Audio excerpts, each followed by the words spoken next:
Hello, everyone, and welcome to the 2026 5 Miles from Anywhere meeting. We are joined today with Micah.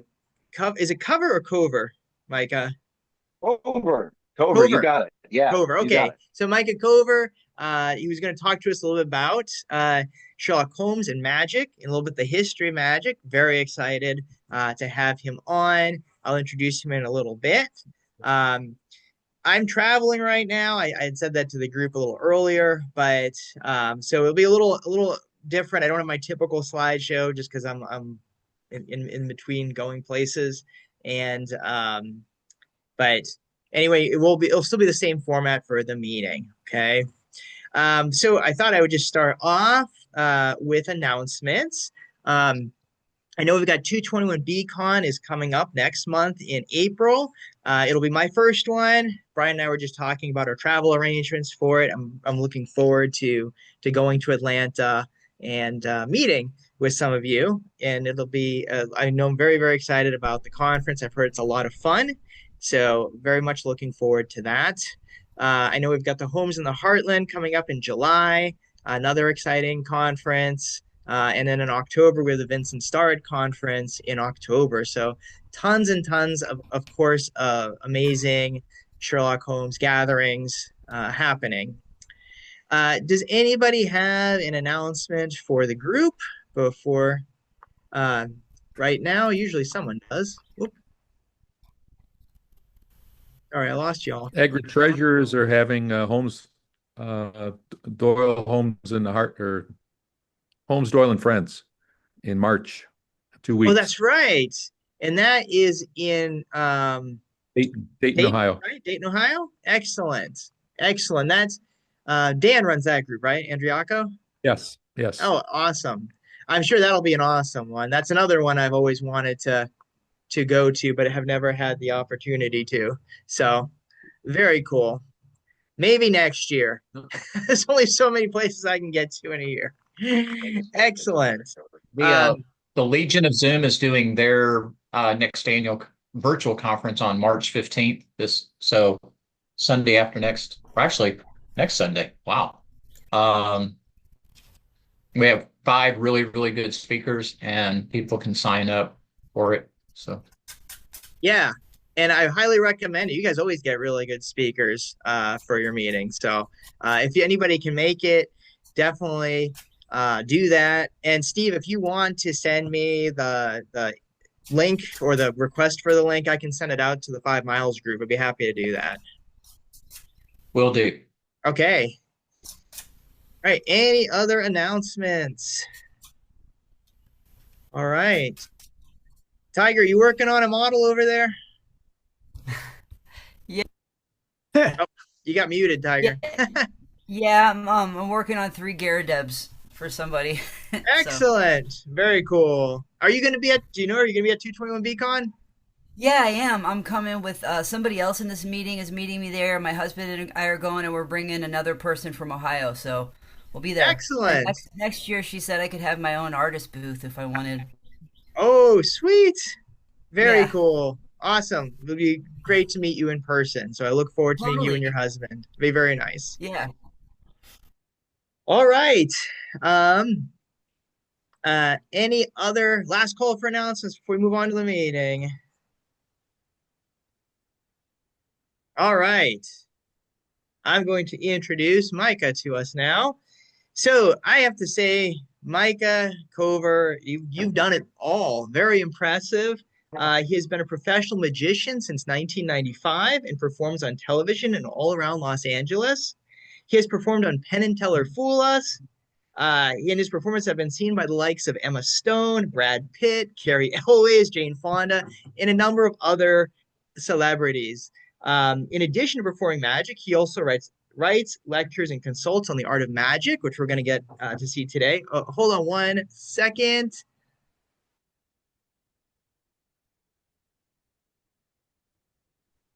Um, he also, sorry, you may have seen his work on TV, on CNN, and on the show 1000 Ways to Die. And again, he's an actor as well. He's been on everything from Days of Our Life to Dawson's Creek. Man, you get around, my friend. And his play, The Last Case of Dr. Watson, was recently performed in Los Angeles. Let's give a warm virtual welcome to Micah Cover.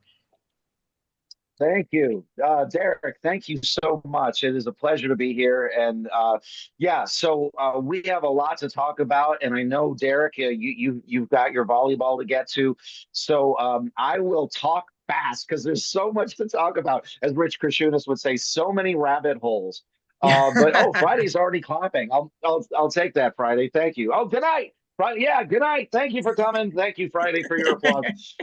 So yeah, so many rabbit holes, and I'm not an expert on any of them. I've just been around long enough to hear some of these wonderful stories that I would like to share with you that connect Sherlock Holmes in the Victorian era with magic. And let's just, oh, and I did include my email address. So I don't know if we'll have time for a Q&A.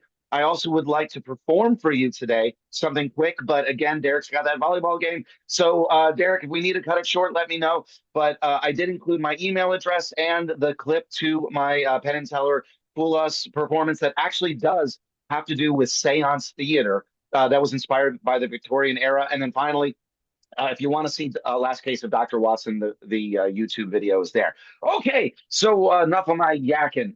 Let's get to why we're here. Derek, can I have the first slide, please?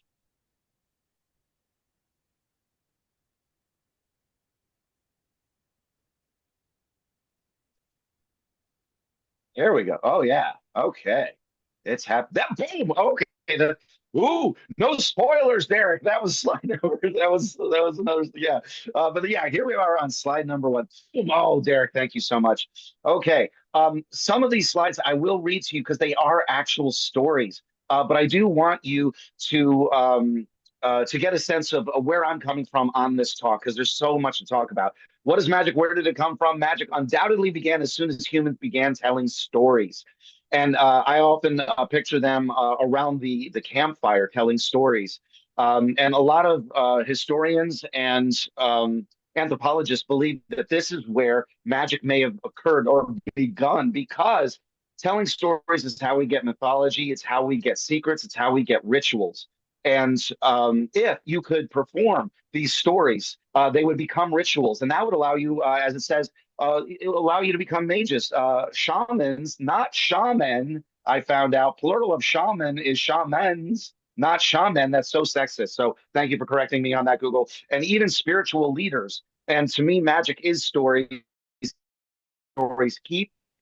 The magic becomes more powerful with each retelling. And to me, there are few stories more powerful than those of Sherlock Holmes. And I love this cartoon from our good friend Gary Larson and The Far Side. And then one of the little kids shined his flashlight into the corner of the basement, and there they saw strange jars. Some said creamy, some said crunchy. And look at those tiny peanuts. Look at those little peanuts. They are terrified. Next slide, please, Derek.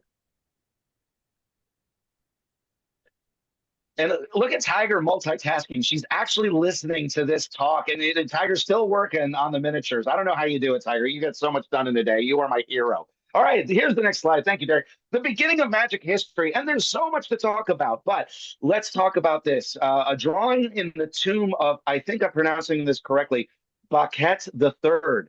And for a long time, as soon as we magicians saw this, we were salivating. This looks a lot like what? The cups and balls, yeah? It looks like two people practicing it, maybe performing it. Now, it turns out around this particular hieroglyph, there were other depictions of culinary themes. So it's entirely possible they're not practicing cups and balls. This might be some sort of celebrity bake-off. But still, they had cups, they had balls. Wouldn't that be, yeah, Tiger? Tiger's like, ooh, Egyptian celebrity bake-off. I like that idea. Yeah, let's get to work, Netflix. But anyway, the point is, it's entirely possible it was not cups and balls, but they had the cups, they had the balls. Isn't it possible that they knew some of these secrets, and why not? But even if it is culinary themed, I love the fact that it was found in a tomb called Baguette. How perfect is that? And magic is all about connections. And so that brings me to the next connection. About 2700 BC, the earliest records of magicians performing for the pharaoh. And here's a scene from a really cool movie called The Prince of Egypt. Some of you may have seen it back in 1998. I believe that's Val Kilmer in the middle. But fun fact, who are the two people on either side of Moses? Does anybody know? I'm genuinely interested because somebody might know. I'll give you a hint. They solve murder mysteries. Oh, yeah, Brian. It's been a while since I saw it, but I think that's Steve Martin and Martin Short. And Martin Short, who are now solving mysteries on Hulu. Give it, for the win, Brian, for the win. Ding, ding, ding, ding.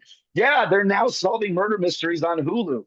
Well done, Brian. Good memory. And I love the fact that Martin Short is the tall one and Steve Martin is the squat one. I love that casting. All right. 1584, Reginald Scott publishes The Discovery, with an IE, of Witchcraft, one of the first books to reveal the secrets of magic. It was supposed to warn people about witchcraft and con artistry. It became our first Bible. There are some amazing secrets in there that magicians still use today. And that leads us to the Victorian era, the 19th century golden age, magicians like Chung Ling Soo. If you have heard of Chung Ling Soo, don't give away the punchline. No spoilers yet, Brian. I'll bet you of all people know who this guy is. No spoilers yet, Brian. We'll get to that. And Harry Houdini bring their magic to the theaters across Europe, America, and the world. And next slide, please, Mr. Derek. And you're a great DJ, Derek. Yes. Oh, Sherlock Holmes, detective or devil, you decide. I can't talk about Sherlock Holmes and magic without all these quotes, and these are just some examples. You would certainly have been burned had you lived a few centuries ago. A scandal in Bohemia. Mr. Holmes, you are a wizard, a sorcerer. And I believe that you are the devil himself. And here are two of my favorite devils, both from Saturday Night Live. And on the bottom of that, is the devil that we actually used in Last Case of Dr. Watson, who also played the role of Irene Adler. And I did quote from Scandal in Bohemia and The Devil's Foot in the play. And if you watch it, you'll know what I'm talking about. Next slide, please, Derek. Here we go. Now, this I do have to read to you because this is just too cool. Magic-like ritual is a story repeating itself, becoming more powerful with each retelling. Story number one. And now thanks to Derek, I get to use my favorite French accent. In that case, replied Dupin, producing a checkbook, you may as well fill me up a check for the amount mentioned. When you have signed it, I will hand you the letter.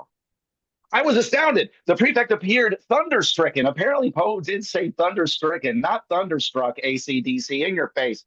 He remains speechless and thank you, Tiger. Tiger's still listening while working. I love that, Tiger.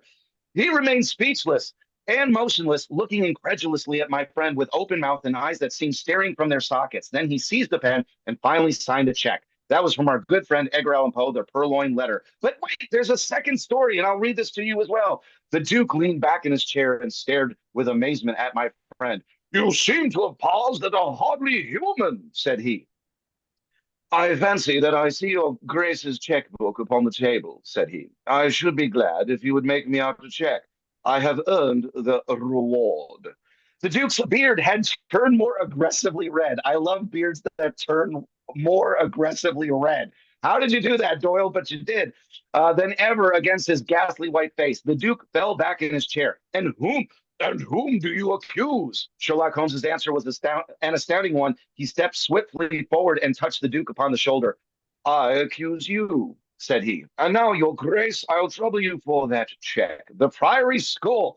And why am I telling you? Because my premise is that magic is all about ritual and retelling and a story. And the more you retell it, the more powerful it becomes. As much as I love the Purloined Letter, I enjoy the Priory School even more. And the other thing is you can see how both Dupin and Sherlock Holmes are, there's something in magic called the reveal. When you reveal the finale, was this your card? That kind of thing. Dupin and Holmes were masters at the reveal, the tension, the suspense, and the theatricality of it. Who am I talking about? Magicians. These guys are basically magicians. And speaking of connections and retelling stories, here's our good friend Alan Moore creating a universe that has all of it. There's Dupin first meeting Mina Harker of Dracula fame. Meanwhile, within the same volume, there's Sherlock Holmes talking to Moriarty on the Reichenbach Falls. It's all in the same universe. And to me, that's magic as well. Thank you. Next slide, please, Derek. Okay, here we go. This was the first pastiche I ever read when I was a kid. I didn't even know these things existed. This was magic to me. When you ask a magician, what's magic? They'll often say, oh, it's the wonder and it happens with the audience, and all that is true. Another magician I saw in an interview just yesterday say, you know what? Magic to me is opening a book and finding a secret within. And that is what happened to me when I read this, The Adventure of the Ectoplasmic Man by our good friend Daniel Stashower. This slide is entitled Sherlock Holmes and Harry Houdini, or Do You Believe in Deja Vu? In Daniel Stashower's Sherlock Holmes pastiche, The Adventure of the Ectoplasmic Man, Watson refers to Harry Houdini's great illusion walking through a brick wall, and then Stashower reveals the secret. Holmes then easily deduces how it was done. I know, Derek, can you believe it? Yes, breaking that rule. And speaking of breaking rules, next slide, please, Derek. Sherlock Holmes and Harry Houdini, or Do You Believe in Deja Vu? Didn't you just say that, Micah? Oh, reality is folding over itself. Oh, what is that? Yeah, Brian likes that. Yeah, thank you, Brian. He's into Groundhog Day. So in Nicholas Meyer's latest Sherlock Holmes pastiche, Sherlock Holmes and the Real Thing, Watson, does this sound familiar? Refers to Harry Houdini's great illusion walking through a brick wall. Holmes then easily deduces how it was done. Does any of this sound familiar? However, in the book's foreword, and I love this, Meyer himself admits that this couldn't have happened when Watson described it. The chronology was, in Meyer's words, off by years. Chronology. Now I'm talking about chronology and nerds. Yeah, and I'm one of them. Here, Meyer was talking with chronology and highlights how the story is the important, quote unquote, real thing, not the details. Well played, Nicholas Meyer. And speaking of Nicholas Meyer, next slide, please. We're going to talk about him in a moment. Thank you, Derek. And there he is, Nicholas Meyer. Ooh, I dropped that name. I'll pick that back up, put it back in my pocket. How LA is that? Name dropping. Yes, it's happening now in a Sherlock Holmes talk. 7, magic-like stories are all about connections. Now, obviously, I'm talking about a modern author, but he has so many connections with Houdini. Meyer was also the screenwriter behind the 2014 two-part miniseries Houdini. To promote the DVD release, he actually attended a Houdini seance in the Houdini seance room. Who else has performed in that room? Me. I performed my Penn and Teller Fool Us act in the Houdini seance room one night, partly because I wanted to sit in the same place as Nicholas Meyer, but also because this particular trick was inspired by seance theater and the same secrets that Houdini himself would expose during the actual seance. And I didn't fool Penn and Teller, but I did fool Nicholas Meyer. Yay! Next slide, please, Derek. Shangling said, don't give away the punchline. Thank you, Brian. I see you, Brian. Don't give away the punchline. Here we go. Shangling Su was, and just bear with me on this, was the American-born son of a Scottish missionary who married a Cantonese woman. Both his parents died before he was 13 years old. As an orphan, Su said he was taken in by a Chinese magician named He, who trained him to perform ancient Chinese magic. He did occasionally say phrases in broken English, but always used an interpreter when he spoke to journalists. He became one of the highest paid performers in Europe. Let's take a look at these pictures. In the upper right, on the right column, there is our friend Shangling Su. On the left, there is Shangling Su performing where this might look familiar to you in The Prestige. Yes. And so there's a scene in The Prestige where Batman and Wolverine, they finish their date with the Black Widow and they go to Alfred. Derek knows what I'm talking about. Brian knows what I'm talking about. They finish their date with the Black Widow and they go to Alfred and they say, hey, Alfred, tell us about magic. Alfred says, Batman, Wolverine, glad you asked. Check out this guy, Shangling Su. He's performing in London tonight. If you can figure out how he made the fishbowl appear, you've unlocked the secret to magic. Batman and Wolverine say, okay. They attend the performance and there in that left column photo image, they are watching Shangling Su making this crazy fishbowl appear out of nowhere. He opens his show this way. The curtain comes up. He shuffles up to the table. Nothing on top of the table. He shakes a blanket or a sheet in front of the table, in between the table and the audience. Then he rips the sheet back. Suddenly there's a fishbowl there, full of water, full of fish. Oh my God, how did he do it? Wolverine goes home to his wife, and he and his wife realize the only way Chung Ling Soo could have made this fishbowl appear on the table is if the sucker were locked in between his knees, underneath his robes, inside his costume from his entrance. So when he's shuffling up to the table, he's capitalizing on the Western stereotype that this is how elderly Asian dudes walk, right? He's got to walk like that. He's got a freaking fishbowl sloshing around inside his costume. Derek knows what I'm talking about. Yeah, Brian's probably worn it. Brian commits. He may have worn that. I don't know. Yeah, he was young. He needed the work. But the point is, yeah. But the point is, thank you, Friday. The point is, Batman then realizes, well, wait a minute, if that's how he made the fishbowl appear, that means he's got to walk like that for the rest of his life, right? To make one trick work. And that's the premise of this film, that these magicians go through these crazy sacrifices to make one trick work, which is what Victorian magicians did and still do. Houdini was famous for even making things as safe as possible, still risking his life. And David Blaine is still doing that today. And I don't think David Blaine would have had the guts to do that without Harry Houdini. So that's what happened in The Prestige. But wait, next slide, please, Derek. Brian knows where this is going. Or was he? None of this was true. William Ellsworth Robinson, April 2nd, 1861 to March 24th. Oh, there's our first March date. For those of you scoring at home, that's our first one. 1918, and welcome to March, my friends, was an American magician who went by the stage name Chung Ling Soo. In The Prestige, the bullet catch plays a very important part in the film. Why? One of the reasons is because Chung Ling Soo himself performed it. Instead, he used a rifle. Something goes horribly wrong. And this was on a London stage. Christopher Nolan knew this. He met his fate on a London stage. On the London stage, the British audience hears in a very clear American accent, my God, something's gone wrong. Lower the curtain.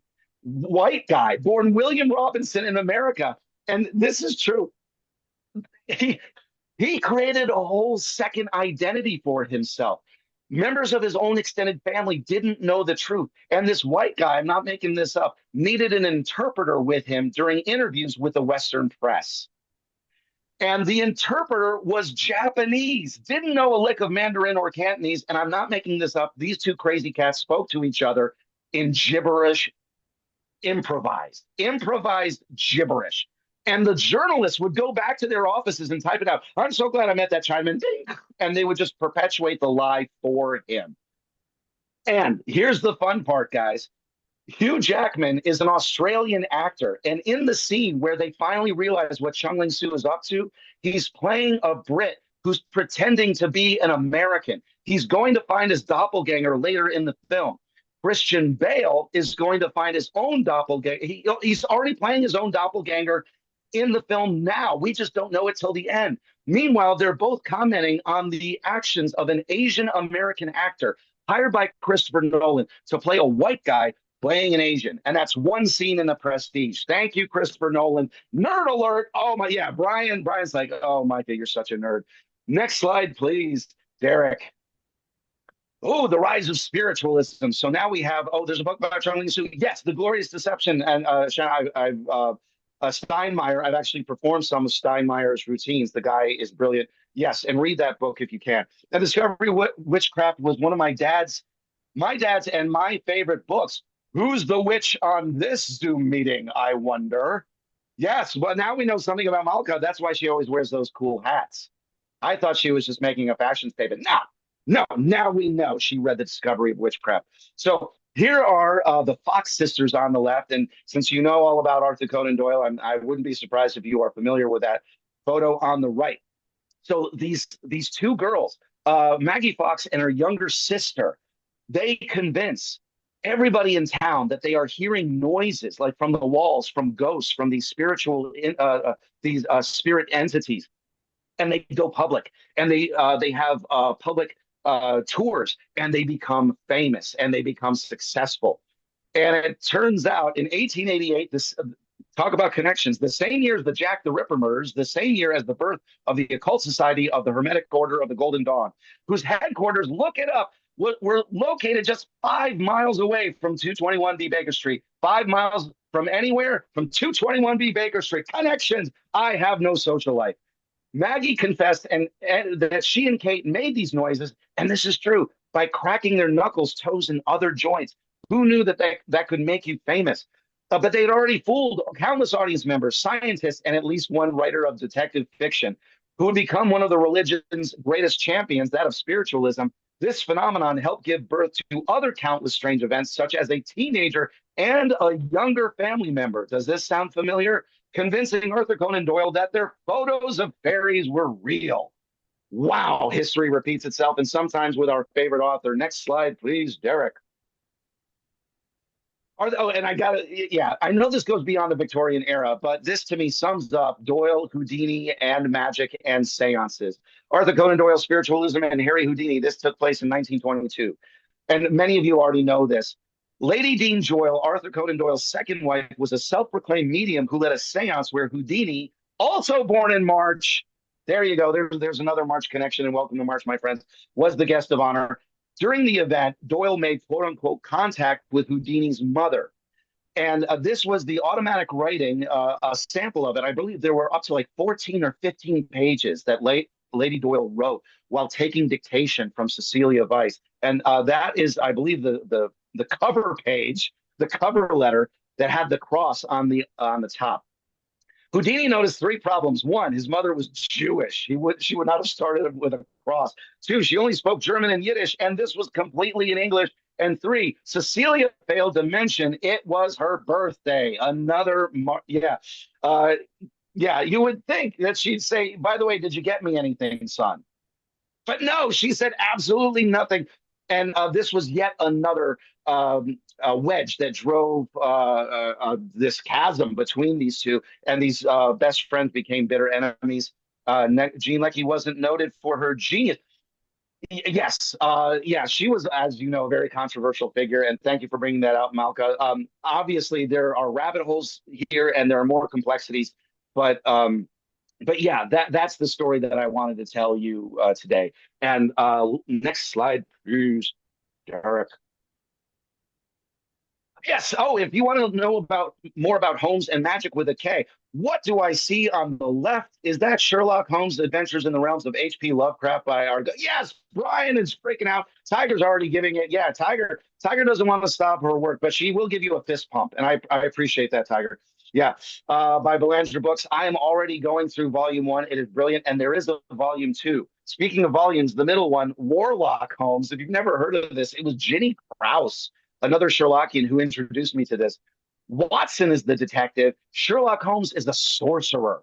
And and Inspector Gregson is this weird troll-like giant who sort of makes full sentences. And Lestrade is an actual vampire. And I'm on volume 5, and every single story is a spoof on the actual stories of the canon, but it also has a lot to say about magic with a K. And speaking of that, Last Case of Dr. Watson, it is a play that merges seance theater, and there is some magic in it with the canon. And I did my best to stick to, I will say it, chronology. I did my best to stick to chronology, but yeah, that's a whole other fight. That's a whole other talk. And then finally, okay, so I know it's 9:32, Derek. Do we have time for a quick magic trick?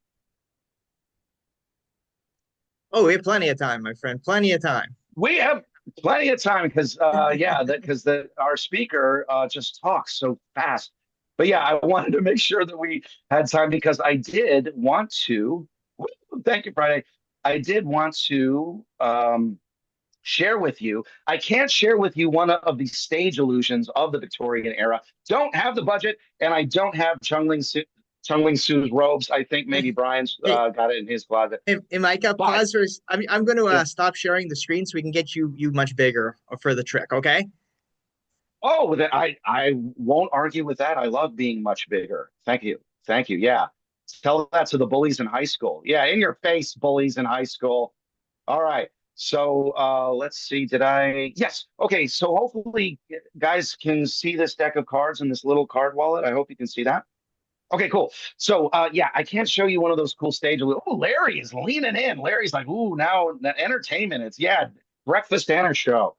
So yeah, I can't show you one of the stage illusions, but this is the first principle that I learned when I moved out to LA 23 years ago. And one of the reasons was to become a professional magician, to become a member of the Magic Castle in Hollywood.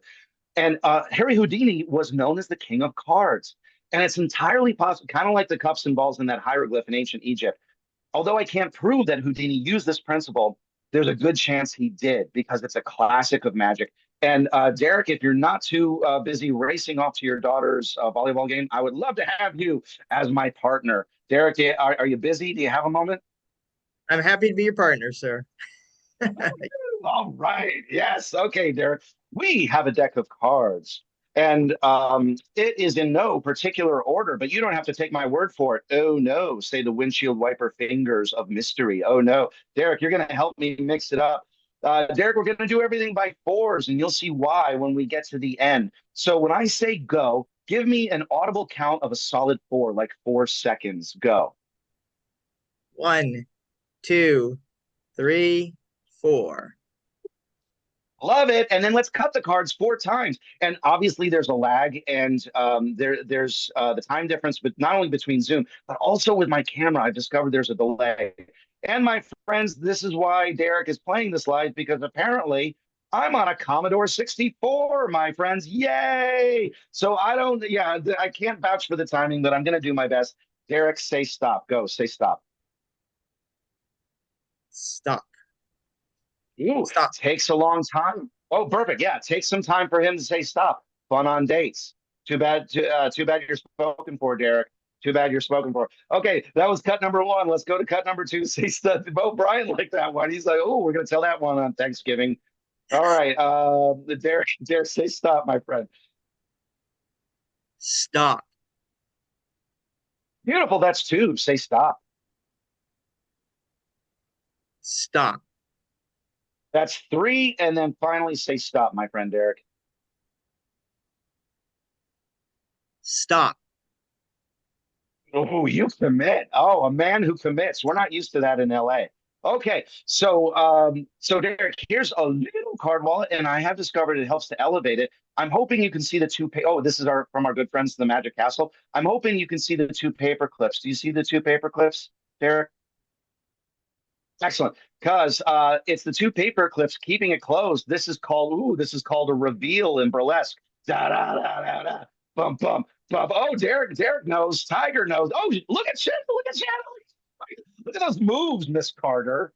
I'm impressed. I didn't know you had that side. I'm learning so much about you guys from a card trick. All right, so here's the thing. I want you to see. Ooh, oh my goodness, there's something inside, and that looks so familiar, doesn't it, Derek? Yes. And we will get to that as we call in the reveal. Yes. Derek, we're going to do everything by how many, my friend? Do you remember? 4. Yes. Yes. It was your legal team, Larry. 4. Thank you, Larry, Yes. who chimed in. Thank you, Larry. Larry, I'm glad you're here. We're going to do everything by 4. So, Derek, watch this. I can deal 1, 2, 3, 4. Or I can 1, 2, 3, 4, drop it like it's hot. Or top, bottom, middle. It's up to you, Derek. You're in control of this randomized pile from the shuffled and cut deck. Derek, top, bottom, or middle, my friend?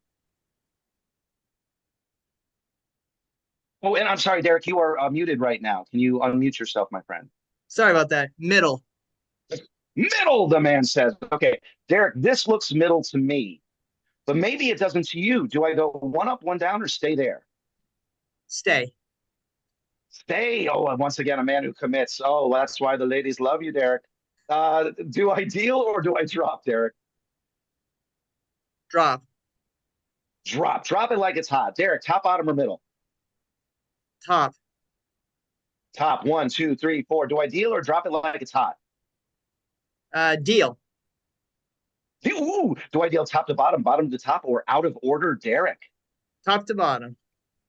Top to bottom. 1, 2, 3, 4. Derek, I think we've done 4 moves to create this randomized pile, but it's up to you. Do we play or stay? Play. Play. Let's do one more, Derek. Top, bottom, or middle? Bottom. He's like, let it ride. Bottom. Ooh, Bottom. go from the bottom. Yeah. Bottom. Do I deal or drop it like it's hot? Drop. Drop it like it's hot. Are we good, Derek? We're good. We're good. And Derek, last move, we're going to deal by how many piles, Derek? Larry 4. knows. Four, exactly. Because as Larry, your legal team will remind you, we're doing everything by fours. Okay, here we go. So we have four piles, four top cards. Oh, but we have this prediction. Oh, look at this. Look at it. And Derek, tell the class what this looks like to you. One of the dancing men, my friend. One of the dancing men, and let's see how. Oh, not only did he find an ace, he found a match to the dancing man. Very nice, Derek. But wait, Larry, we're doing everything by how many, Larry? Four. He says yes. Oh, well done. So there must be another prediction. Oh, and there is. And let's see how. Oh, not only did he find another, not only did he match the dancing man, he found a fourth. But yeah, oh, there's another pile. I'm hoping there's another prediction. And yes, there is. And could it be not only a match, but another ace? Give it up for Derek. Oh my goodness. And then finally, Derek, thank you, Larry. Should we do the last reveal, Derek? I've waited all my life to ask a man on the internet. Let's do it. Let's do it. Derek says, let's do the final reveal, guys. Give me a drum roll. And there's another dancing man, and there's another ace. He found four aces, and he found all four dancing men, and he found them in order. Give it up for Derek, my friend. But Derek, we have less than a minute. Derek, I'm going to make this fast. I'm going to bring us into the home stretch. Derek, you know this because not only, thank you, applausers. Guys, thank you for the applause. It's very kind of you. Derek, how do you know this? You mentioned it's the dancing men. They're the dancing men that do what, Derek? Say that again. They do what? What are these for? What do they do? What are these? Oh, they represent letters. Exactly, because it's a code. Yeah, exactly. I wonder what those letters could be. Oh my goodness, it turns out, and this is true. Thank you, Dancing Man Code Generator Online. It's FMFA. Does that mean anything to you, Derek? 5 miles from anywhere. 5 miles from anywhere. Give it up for how does he do? He's a wizard. He's our own Sherlock Holmes magician. And Derek, that's why thank you, Brian. Yes, and that's why what you did is so miraculous, Derek. From you were in charge of shuffling, you were in charge of cutting, you made a randomized pile, and from it, not only did you match my predictions, not only did you find all four aces, you gave it meaning. It literally says 5 miles from anywhere. But Derek, you know what's really amazing? You did that yourself in a deck that doesn't exist. This guy is a warlock. Give it up for Derek. How does he do it? Yeah, Brian's like, no, that does not compute. That does not compute. Guys, and it is 9:41. We made it in about 40 minutes, like I promised. Guys, give it up for Derek and Brian for making this happen. It is a pleasure. If you want to watch Last Case of Dr. Watson, if you have any question, if you want to watch my Penn and Teller Active, if you want to do all of it, it's all in the chat. My name is Micah. Thank you so much. Back to you, Derek. All right. Thank you so much, Micah. And we do have a few minutes for some questions. I do need to end a little early, but you did a fantastic job, my friend. I see Robin and Steve Mason already have their hands up. Robin, why don't you jump in? Then Steve, and that would be great. I'm going to gallery view so I can see if anybody else has their hand up. All right. So Robin, you're on. Okay, just an observation. Reginald Scott wrote The Discovery of Witchcraft, which is a very interesting read about his skepticism about witches. You may be interested to know he also wrote out instructions for the preparation and laying out of a hop garden. And the question is, yes. Wait, so Robin, say that again. What kind of garden? Hops. Okay, all right. And the question is, does this prove that he was a polymath with a wide range of interests, or was he just hopping from subject to subject to whatever interested him at the time? And what does that say about his writings? Robin, excellent question. I think the latter describes me pretty well, but I would not be surprised if Sir Reginald were a polymath, as you mentioned, because he covered so much, as you know, in that one volume, and he did it so expertly. You might use the term polymath just to describe that one volume, but that's an excellent point, Robin. Thank you. And thank you, Elaine. Steve. So, Derek, obviously, I love calling you a friend of mine. Question, is social media and all these people now revealing magic tricks, is that actually hurting the profession, or is it helping by getting more people interested in it, do you think? Steve, that's an excellent question. And I think the best way to answer that is to talk to people who might not necessarily be magicians, but are watching it and are intrigued and are asking that very question. So, Steve, what, in your opinion, because the audience is probably the most important component. Steve, what do you think the answer to that is? Well, I love magic, and so I love watching magic tricks, but I'm terrible at it myself, and so I'm always frustrated because even simple card tricks, I'm like, I don't know how they do that. So there have been a few that I do appreciate learning how they did it, but in the grand realm of magic, no, I think it's a bad idea. I think that's part of the entire intrigue of it is that we don't know how it's done. I agree. And that reminds me of the rituals around the campfire that I discussed earlier in the talk. Rituals are often about secrets and patterns and repetitions, but only the people who are initiated can be a part of it or can conduct it for the rest of the quote unquote congregation, tribe, whatever. In a way, I'm describing magic and magicians. But I will say, guys, fun fact, the first time I was ever published as a Sherlock Holmes pastiche author, it had an interactive magic trick in it, and you can follow along with Watson and actually perform the trick. So even if you're frustrated, wait a minute, how did that card trick do it? You can act, how did that card trick work? Or how did he make it work? What's the secret? You can actually do the trick with Watson. And it was published thanks to my good friend, Steve Mason. So thank you, Steve. It comes full circle. Thank you, Steve. And yeah, thanks. And I will say, shameless plug, the Prestige is one of my favorite movies of all time. So if you haven't seen it, it's a great movie. I agree. And Christopher Nolan nailed it. And every time I watch it, I see something new that Christopher Nolan did, but I didn't. It's like watching a magic show. I agree. Thank you, Steve. All right, Walter, and then Carl. Years ago, Micah, in Arlington, Virginia, or maybe it was Fairfax, Virginia, there was a small magic store, and I went in and they sold me a book by Garcia on cards. One of the first, Yeah. just wonderful a book. But at the same time, I thought, well, it might be fun to get back into magic. So I bought an imp in the bottle, the old little, it's about 20 cents worth in those days. And Yes. I looked at one of the guys and I said, well, I know how to do this. I did this when I was a little boy. And he says, well, let's see if this thing really works. He takes it out and he goes into the back, and there's a whole group of guys sitting around at a table. He puts the imp bottle in the middle of the table, and then he has me sit down also. And of course, you know what the trick is. Most everybody does know what the trick is with the imp in the bottle, Yeah. because some people can make it lay over and some people can't.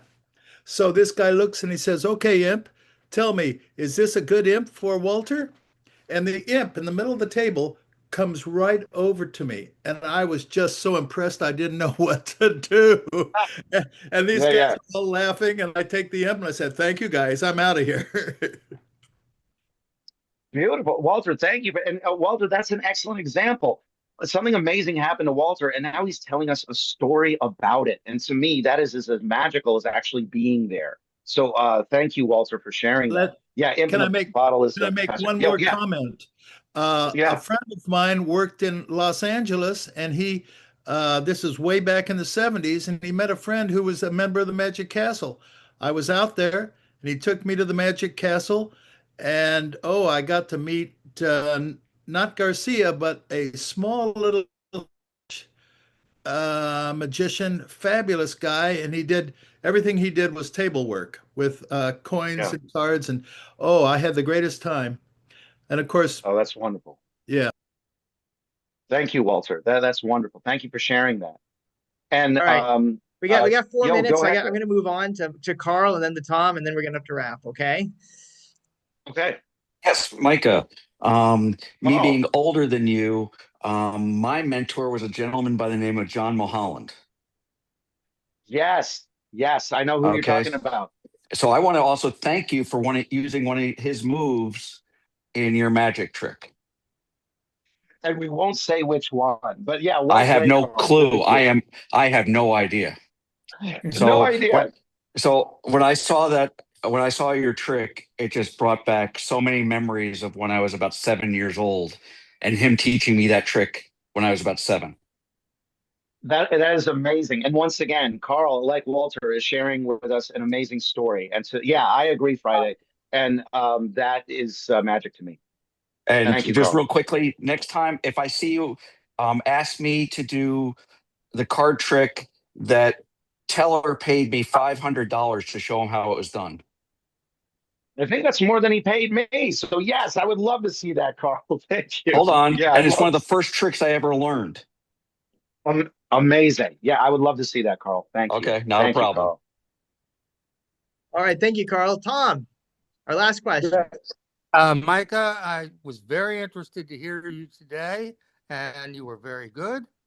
Thank you, I'm Tom. very interested to hear you because I'm writing a set of Sherlock Holmes stories entitled The Wizard of Montague Street, which was when Ooh. Holmes first got to London and he met a bunch of boys called the Montague Muse Boys, called him the wizard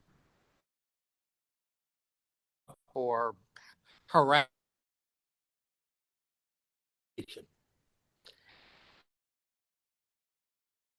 Do that.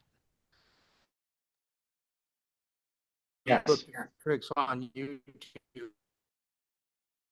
Story I wrote where Holmes interacted with Houdini in London because I found they were there at the Houdini performed in London. So it all comes around. It does. And Yeah. you did a really good job showing us that. Thank you, Tom. And again, thank you for sharing those stories. Again, guys, we're back to stories. And as Tom says, it comes around. And Nicholas Meyer wrote in one of his latest pastiches that Sherlock Holmes was not only a street performer, but an accomplished juggler. And as you say, there's no way he could not have known at least some of these secrets. So well said, Tom. Thank you. All right, Micah, thank you so much. This was Thank wonderful. you, guys. Round Thank of you. virtual Such a applause pleasure. for A lot of Micah. fun. Thank you, Friday. Thank you, everybody. And we would love to have you back on another time, Micah, because this was fascinating. I think we all were enthralled by your work. And I highly recommend everyone. His play is wonderful, by the way. He shared it with some members of 5 Miles before he published it, if I recall, right, Micah? Yeah. And then performed it. It was performed in was it L.A., correct? In downtown LA. Yeah. Yes. Yes. So fantastic. Maybe we can get it onto Broadway or off Broadway. Right? There you go. You got me good, There man. you go. But thank you again for sharing everything here. We'd love to catch your act. And if you're, send us some of the information when you are performing, just because if we're in LA, I mean, hey, I'm in San Diego right now. I never thought I'd be here this time. So maybe I'll end up in LA next time. Yeah. We'll see. And I'd love to see, or we'd all love to see you perform live. So thank you again. Thank you, Wonderful guys. Thank you. work. It was an honor. Thank you, everybody. And so I will have this. I'll post the link for this probably when I get back home, so probably next week. And I will send out again the links that Micah put in the chat. I sent them out a second time. I know some people miss it in the chat, but I'll send those out to everyone as well, so you can see his performance. You can see some of the play as well. So thank you all. Next month, April, we'll have another pastiche author, and I will get you guys the details on that later. But thank you again, Micah. And sorry I have to leave a little early, everyone, but take care. And it's always great to see you.